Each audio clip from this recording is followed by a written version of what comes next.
Formed during the early part of the hair band era of rock music, Ratt dominated the 80s, selling millions of records while hitting hedonistic heights and tragic lows. Today, let's talk about the album that started it all. Before we get started, be sure to hit the bell notification icon and put all notifications on. I hear from a lot of my subscribers that they don't even get notifications when I post my videos. I would greatly appreciate if you guys did that. In addition to, of course, watching my videos and sharing my content. Ratt's early history begins in the 70s in San Diego. A rambunctious teen named Stephen Pearcy got into car racing, and it nearly cost him his life in the mid-70s when he got into a bike accident that resulted in his legs being broken. During his recovery, he fell in love with drugs like acid and pot, while also discovering rock music and attending shows by groups like ZZ Top, Foghat, Aerosmith, and Black Sabbath. It was by the mid-70s he started his own band, Mickey Ratt, where he met an imposing guitarist named Robin Crosby. The band's name was inspired by a character in a comic book who is the antithesis to Mickey Mouse. Chris Hager, who played in Mickey Ratt, admitted in the book Nothing But a Good Time Stephen wanted to call the band Mickey Ratt after this magazine cartoon character. He was sort of the antithesis of Mickey Mouse, this kind of f***ed up guy who drank and smoked and a lot of chicks, right? He added that they spelled rat with 2 T's instead of 1 to avoid copyright or trademark infringement.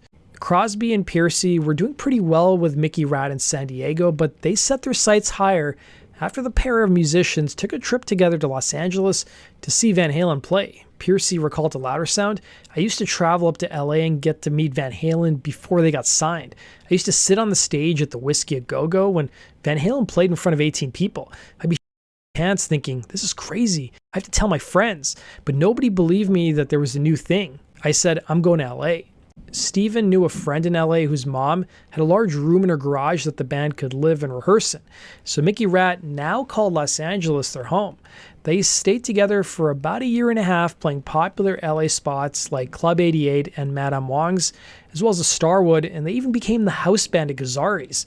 Funny enough, one of the bands they hit it off with was a group called Rock's Regime, which later became Striper.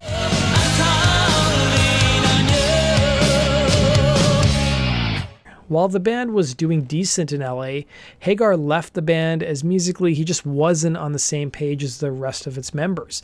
The remaining members in Mickey Ratt soon changed their moniker to simply M-Ratt, and they eventually just became Ratt. At one point, guitarist Jakey Lee, who was also from San Diego's music scene, briefly played in Ratt. At this point, Pearcy was playing rhythm guitar, but soon afterwards he gave up the instrument and only focused on vocals. And Ratt, for a short period of time, only had one guitar player. It was around this time Robin Crosby moved down to LA, and Crosby had come from money with his dad having worked for National Geographic, and from a young age he wanted to be a rock star, even asking his dad to give him the money he'd saved for his college fund so he could actually apply that to being a rock star. Crosby soon befriended Jakey Lee and begged him to have him as the group's second guitarist, and it actually worked. But Lee and Crosby butted heads. Initially, Crosby was supposed to join as the rhythm guitar player, but as time went on, he wanted to play more lead parts too. Lee soon left the group, and in addition to butting heads with Crosby, he just wasn't really into the whole idea of what to wear on stage and thinking too much about the band's fashion. Lee decided it was time for him to leave. Of course, he also got the gig playing for Ozzy as well. Ratt now needed another guitarist, and at the recommendation of Lee, he knew a guy from San Diego named Warren DeMartini.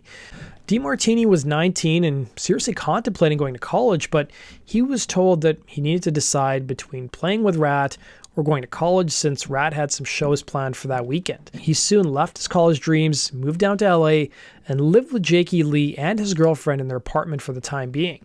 Then one by one, the pieces slowly fell into place. Drummer Bobby Blotzer joined the group after seeing Ratt play a show in LA, and while he wasn't impressed with Stephen Pearcy, he saw the band had potential. Blotzer at the time had actually been waiting for a while to join a group named Bruiser, but they were stringing him along. Blotzer also had a bassist friend named Juan Croucier and told him that he hated Ratt's bass player and asked Croucier if he would try out for the band, and well, the rest is history.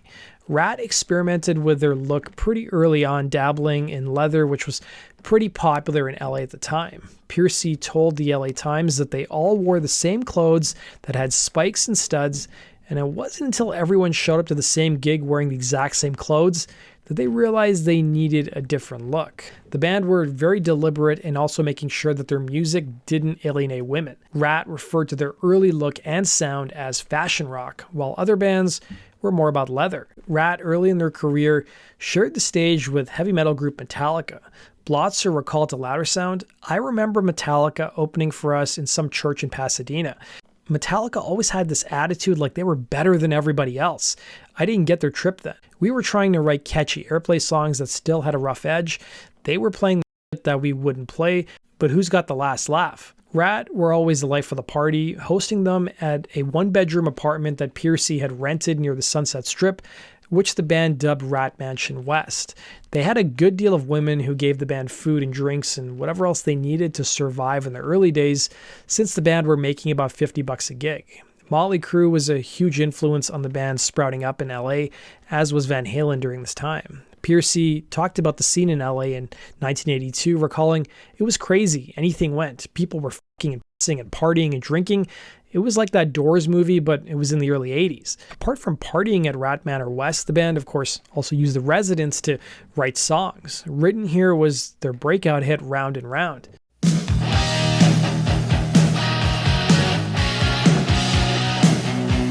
With the signing frenzy that record labels were going on in Los Angeles, Ratt thought they would get signed pretty quickly, following in the footsteps of Motley Crue. It was strange because the band's popularity in LA was increasing, and at one point they became the house band for the Whisky, and they were regularly selling out shows at the Troubadour. This was all going down before the band even had a manager. But that also created some issues. The lack of a manager resulted in the band getting screwed out of their paydays. But that was about to change. The band caught the eye of manager Marshall Berle, who saw them play at the Whisky. Berle had famously worked with the Beach Boys and brought Van Halen to the attention of Warner Brothers. He owned a record label at the time called Time Coast Records, and he signed Ratt to a production deal in 1982. Despite things looking up, guitarist Warren DeMartini nearly quit the group around this point. He told Louder Sound, "When you rehearse all week, you get up on stage and someone is wasted on Jack Daniels. It's easy to blame that guy."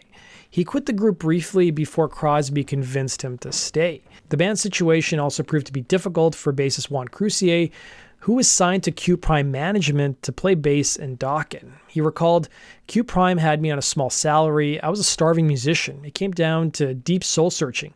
I'd rather be happy and be in Ratt than miserable and have a deal with Dokken. I chose Ratt." It was in the spring of '83 that Ratt released their first EP through Time Coast Records. The EP surprisingly found a good-sized audience, selling around 60,000 copies, and it even got airplay in Los Angeles with the song You Think You're Tough getting played on KLOS on a show called Local Licks. They also got some play on another station, KMET, a rare achievement for an unsigned act.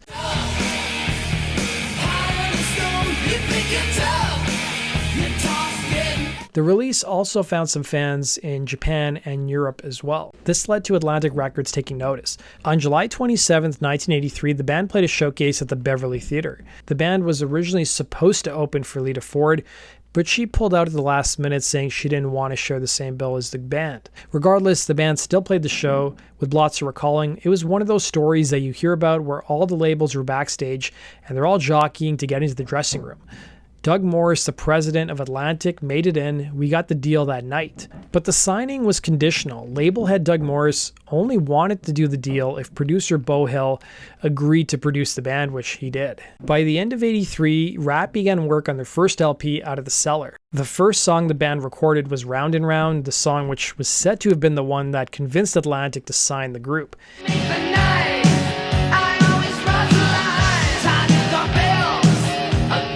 Even Beau Hill told the band that that was going to be their big hit, despite the band members' insistence that they actually had heavier tunes.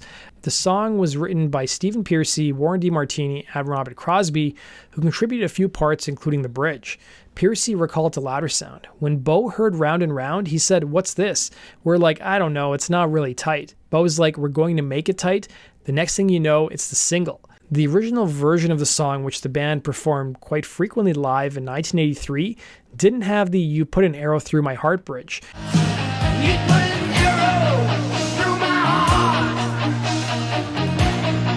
The bridge was actually a suggestion of producer Beau Hill. The lyrical content of Round and Round centered around the band staking their claim, with Piercy adding, "Out on the streets, it's where we'll meet. It's about the group getting ready to do our thing. This is what we do."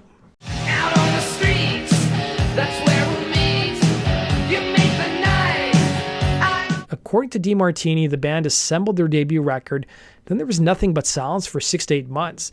Then one day they got a call from their label stating that they were going to do a video for Round and Round. He added, "It just exploded.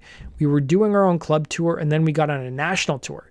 Issued on February 17th, 1984, Out of the Cellar was Ratt's major label debut.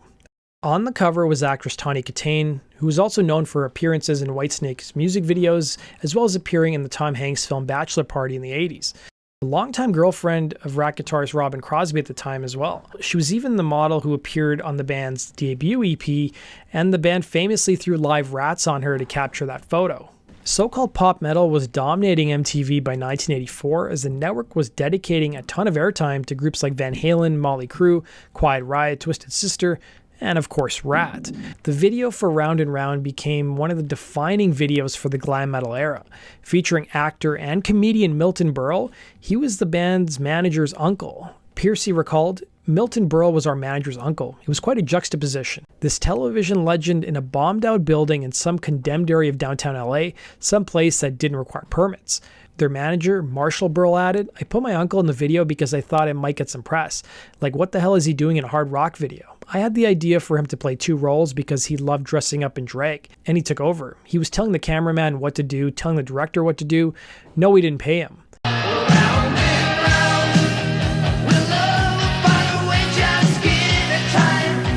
There's a generation gap. I'm in my 40s. I'm in my 70s, and the boys are in their 20s. The teaming of Ratt and Uncle Milty was made possible by a family connection. Milton. They asked me, he said, Uncle Milton, he called me, "Would you do a video?"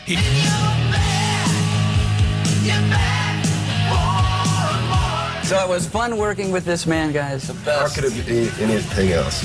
I don't know. Television turns Mr. Video.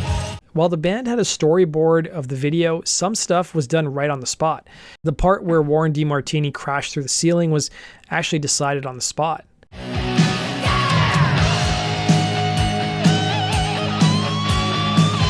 The band even became friends with Milton Berle, who appeared in another Ratt video, and even took the whole band out to the Friars Club in LA. Round and Round peaked at number 4 on the mainstream rock tracks chart and number 12 on the Billboard Hot 100. Meanwhile, the single Wanted Man peaked at number 38 on the mainstream rock tracks chart and number 87 on the Hot 100. The band issued a third single, Lack of Communication, as well, but it didn't appear to chart. What comes around goes around. I'll tell you why. A wanted man. Yes, I am.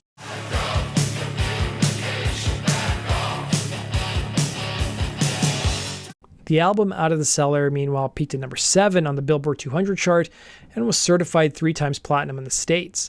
The band hit the road touring with Ozzy, Motley Crue, and Billy Squier to support the record. In addition to all the attention that they were getting at home, Ratt were quite massive in Japan. Blotzer recalled, "It was just like the films you see of the Beatles. We couldn't get out of the hotel. It was true rock stardom." According to the Chinese Zodiac calendar, 1984 was the year of the Ratt, and boy was it. The band's public relations company, named Exposure, even put out a statement that read, "Ratt expressed their humble and sincere appreciation to the People's Republic of China for 1984 being the year of the Ratt."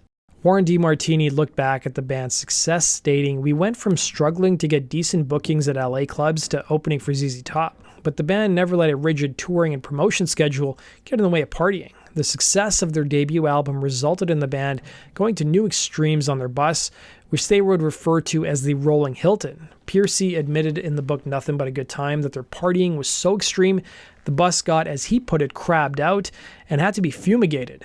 By the end of the first tour, the band members had over $1 million in each of their bank accounts, when a year prior they were all street urchins. Round and Round, meanwhile, even climbed up the charts a few years ago after its use in a Geico ad, where it reached number 18 on the Billboard Rock Digital Song Sales chart in June of 2020. The new house is amazing, so much character. Original crown molding, walk-in closets. We do have a rat problem. Round and round. At least Geico makes bundling our home and car insurance easy. It does help us save. Round and round, we'll never find a way. Round and round, what comes around goes around. The song was also featured in the shows Cobra Kai and Stranger Things. That was my mom. I'll call her back later. Hey, was that just... Rat? Awesome, right? Abuse the cells, get in our way. We'll put you on your shelf. I personally remember it also being featured as an on-disc track for the video game Rock Band 2. I've had enough. We've had enough. Call it fate. That does it for today's video, guys. Thanks for watching. We'll see you again in Rock and Roll True Story sticker.